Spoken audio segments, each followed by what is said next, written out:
Hello, my name is Agnes. This is Sizwe podcast. Today, I am here with my co-host, Patricia. Hi, Patricia. Hi, Agnes. And we have in our midst Joseph Luri. Joseph is not new in our studio. We've had him come one time, and our topic was around dowry. But today, we are bringing the topic home to us again. The issue of immigrants, families raising kids, especially teenagers. The challenges that we face with our teenagers is what we want to bring him to talk about it. He has had a lot of extensive experience working with youth in our community, and he has a story to tell us. Joseph, you are welcome. Thank you, Agnes, and thank you, Patricia. This is a great moment for us to talk about our youth, a lot of the immigrant youth, what challenges they are facing, and why they are almost out of touch with reality. Some of the issues that we can raise here, I think, include exposure and influence. A lot of our youth do not have positive influence in that they are more mingling out there. They have a lot of leisure time that they don't use productively. And so they are exposed to these negative influences.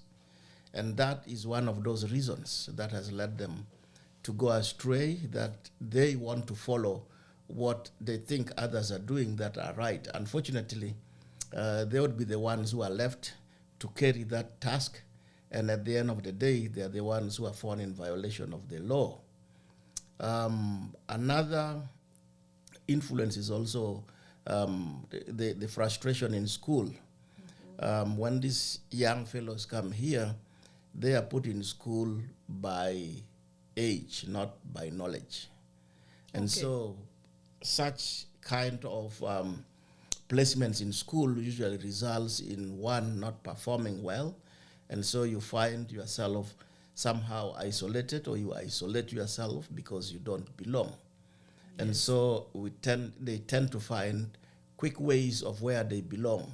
And the easiest way to belong is to get peers who are like you, who then have the power. You join them. Their power is set in a way that they have money, they have friends, and they have guns. And that is involvement in drugs now and selling these drugs. So once they are in that category, they feel that they are powerful, they are very strong, and they can do anything they want. They found a sense of belonging. Unfortunately, that sense of belonging is just not within the law. And at the end of the day, when the law takes course or precedence, and then they find themselves as victims. And so that is why, comparatively, if you see, it's a lot of our youth who are either falling out of school or falling in trouble with the law. There is also the issue of parenting, because there are no role models at home. The dad is either doing 2 or 3 jobs, and the dad is not close to these young men. Comparatively, if you see, the girls are given more responsibility in that after school, they are home to look after siblings, they are cooking, they are doing so many things, including their homework. But these boys have all this time, and they are close to no adult that could influence them. They are copying nothing. Parents could be absent, or the dad could be also absent because of family conflicts. And so, as such, this young man now thinks he is the head of the family, actually, and so listens to nobody. And so in that process, that becomes, again, an attitude and a habit. So those are some of the issues that push these young men into breaking the law and not really becoming productive citizens if we compare to our girls' population. Yeah, and we are seeing most of the boys now ending up in prison. What are the real issues that we face that really push them to prison? Well, the real issues that push our young youth or teenagers to prison is, one, is that point of being discriminated, being harassed, being bullied, and then they become aggressive. And as such, now they assault people, and at the end of the day, they end up in jail. Again, that sense of belonging and having the power. Now that you are in a group of people who protect you, you are in a group of people from whom you can get money by selling what you sell, and you are moving around with a gun. Who else can do what? Nobody can do anything. That is the thinking. That's the thinking. Yes, that is the thinking. But unfortunately, when you are arrested by the police and taken to court, and then you end up in jail. And this money also that comes from these drugs or from unclean sources cause a lot of problem. The first thing usually these young men want is to have a car. The next that follows is a girlfriend. And then the next that follows is now you become a bully. And so with the money and the girlfriend, they can easily get drunk. And when they get drunk or their behavior changes, in that even the girls, when they say no, the girlfriend says no, he thinks there is nothing like, no, you're my girlfriend. He considers this girlfriend like a property.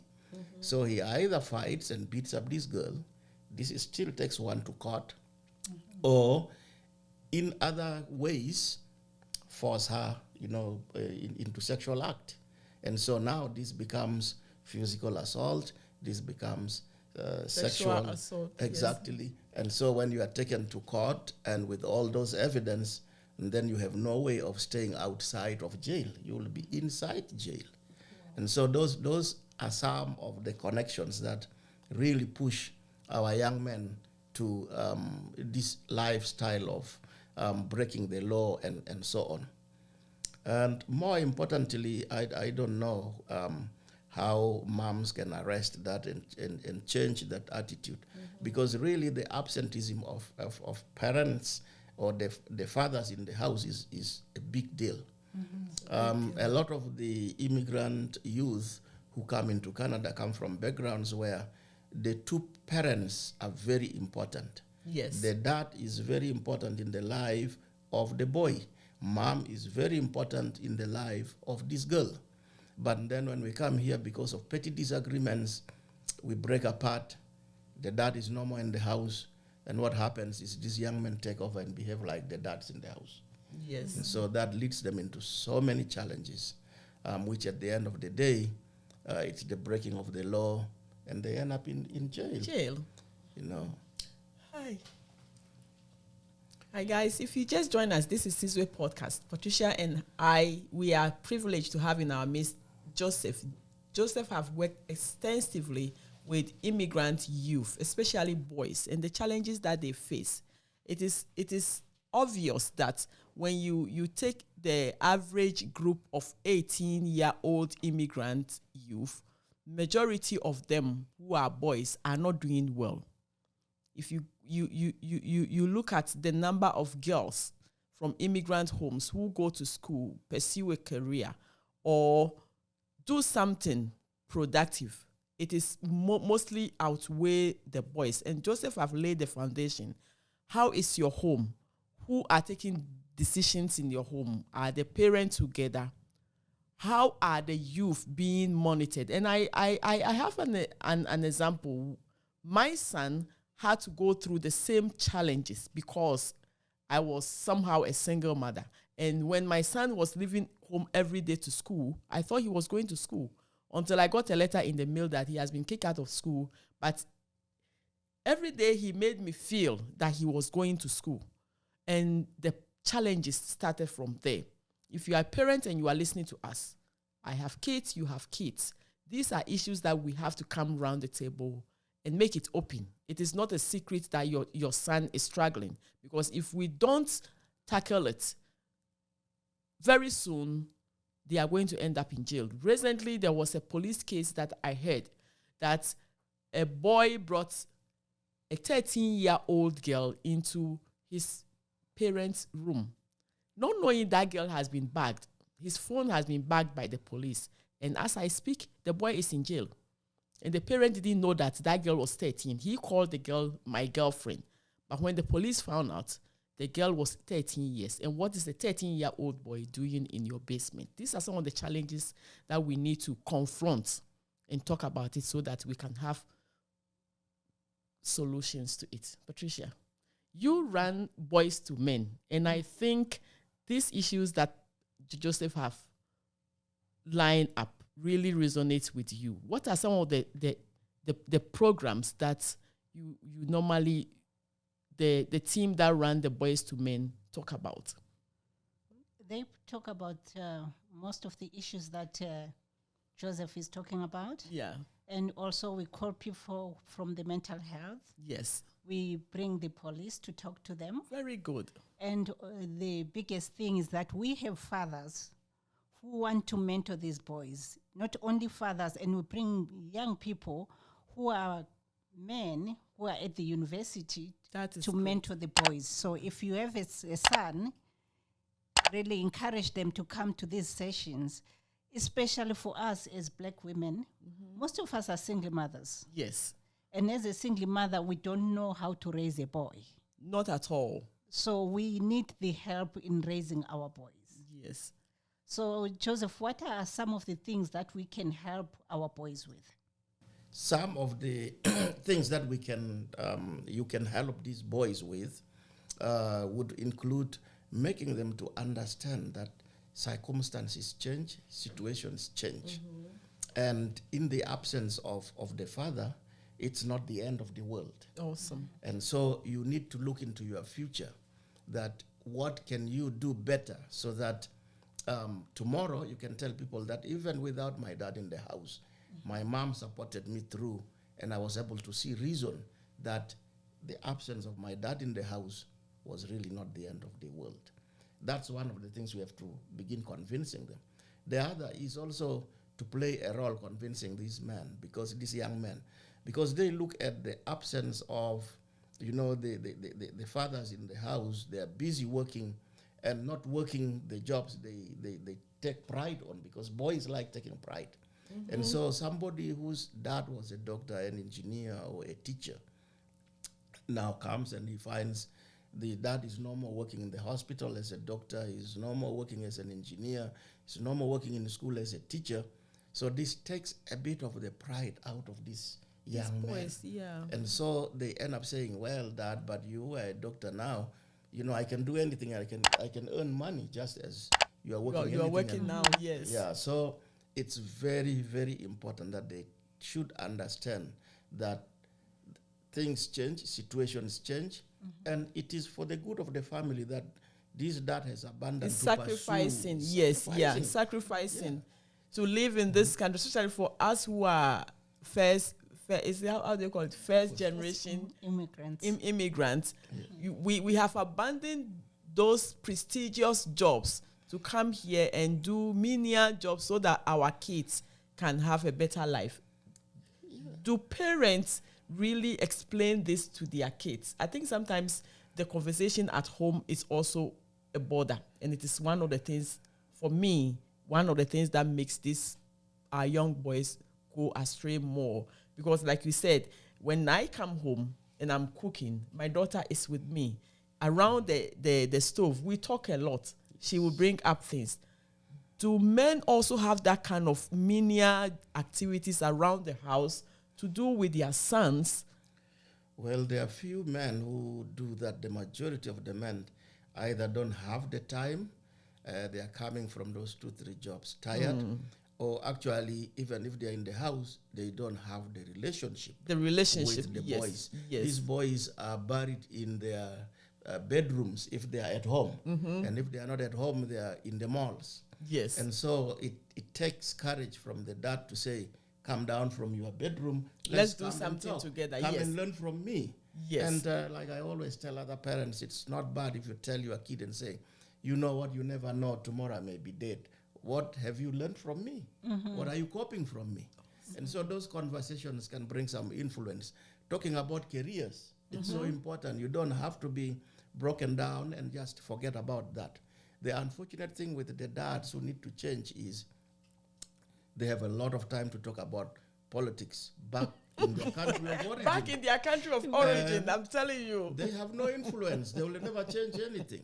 Instead, you are actually burying your own household. Those politics don't help. Yes. And so if the moms can come on their knees and develop that relationship with the boys and, encourage them to come to the kitchen, learn to cook. I always tell them, if you drag these boys into the kitchen, let them not think that they are just there to cook. They are there to learn skills. When summer comes, they can go to a restaurant and work. They can go to a hotel. They have already trained themselves. They don't need any training. Yes. So I think moms need to begin with little things that will expose these youth or teenagers to see reason why they have to listen to you and why they have to do the right thing like their sisters so that they can persevere. But the other challenge that we have as mothers is that I've spoken to a number of my friends. The challenge that they have is that their sons are not close to their dads.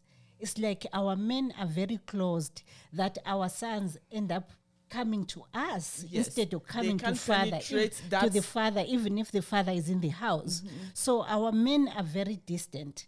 So how can we get them to realize that these boys need them? Yeah, they need the conversation. Well, we need to talk to the dads that it is very important that they don't have to be ashamed and they don't have to be stressed out. They have to develop the relationship. Because in most cases as dads, we have no relationship with these boys. No. Sometimes it becomes easier for us to talk to our daughters than to our sons. Yeah. And so this needs to change. As a man, as a dad, I need to focus on the boys and really work closely with them. But if you have that relationship, these boys will open up and everything else will open up. But once you don't have that relationship, everything closes. And so this is what you have to do. Talk stories of your success before you came here. Yes. And talk about your struggles. And talk about the important things you are doing. The roof over the head. The bread on the table. This is why I'm taking that job, so you guys can have a future. Otherwise, we'll all have nothing. We can be homeless. And so it's very important that dads need to be very explicit with the boys. Otherwise, the boys will develop pride. They can also be ashamed of things, and they can be afraid to say things out. It's easier for moms probably to talk to a dad, to talk to the girls and the daughters, than the dads talking to the sons or the boys about things like sexual relationships or, some sex education. Yes. We tend to shy away as dads. It's a taboo from where we come from, right? So I don't think... So our culture is not doing our culture is closed on issues like that. And so when we come here, I think we've talked a lot about raising kids in different cultures. So we, the parents, we have our own challenges in opening up. But if you see the system here, we just have to do the best as we can, like even following them to their schools. Back home, we just send them to school and they are responsibility of teachers. But here, it is not like that. We have to participate in the child's education, find out what they are doing. And I think as a mother, I am able to do that more than the men, like you said, because they think that whatever they were before they came here has been taken away from them, and that become a burden, and they are still talking politics. If you just join us, this is Sizwe Podcast. We are talking to Joseph, Luri, Patricia, and I, and we are looking into our community, the boys, our youth, our young men. If you compare them to the young ladies who are coming up, we have a greater number of the girls doing well than the boys. And Joseph have lined up a lot of things that is challenging our youth. How can we as parents, how can we as community members help these youth so that when the girls grow up and they want to marry, there should be boys ready for them. It's a very important topic. Yes, because that Patricia, is true. Yes. Like now we have a lot of the girls who are educated, who are at the university. Very good. And now we have our boys who are still struggling. They don't know what they are doing. Yes. Even in jail. Yes. Very good. I even in jail. So I am 24 years old. I'm looking for a man of my age or maybe a bit older than me to marry. And that guy is in jail. So there are a number of girls who are ready. They have career. They have done well. And there are no men to marry them in their own community. What are we doing? Yeah, Joseph, I think we will bring the curtains to a close here. Patricia will say something about boys to men, and then I will have you come in again. And Yeah, the other thing that I want Joseph to talk about is for fathers to be involved in volunteering at their Very children's schools.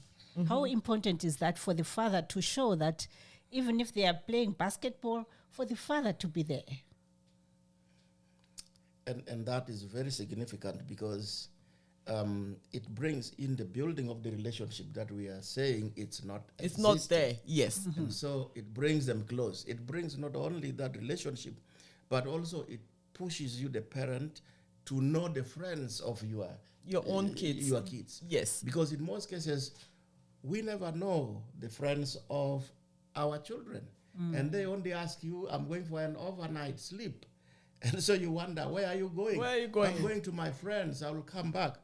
You don't know the parents of that friend. Those, yeah. And so because we don't have extended family, that is an opportunity for us to get that extended family. Wow. And so it's really very, very, very, very important. Also, one thing for moms that they can help with is talking about responsibilities and rights. Our children are so smart that they can highlight for you their rights, but they will exclude the responsibilities. So you have a good way of talking together with that. Okay, You know. yeah, that is very interesting. Yeah, I can have this. I can have this. Yes, I'm 18 are now. you responsible enough to have that? That's a smart way of doing it. And then we encounter a lot of challenges. So Sizwe Foundation have started a program for boys. It's called Boys to Men. Boys to Men, yeah. And we have men who are willing, who are committed to mentoring boys. And if you have a young man at home, we meet every month. Our meeting this month is on the 28th at Bosco Foundation, and we'll put the contacts on our underneath this video. So we invite you all to bring your boys to this program for our community to grow and to have a better future. Thank you very much, Joseph. Thank you, Joseph. Thank you, And we are so grateful. So if you just join us, you need to rewind and listen to what we just spoke about. My name is Agnes, and this is Sizwe Podcast. We'll come back to you next week. Thank you. Thank you.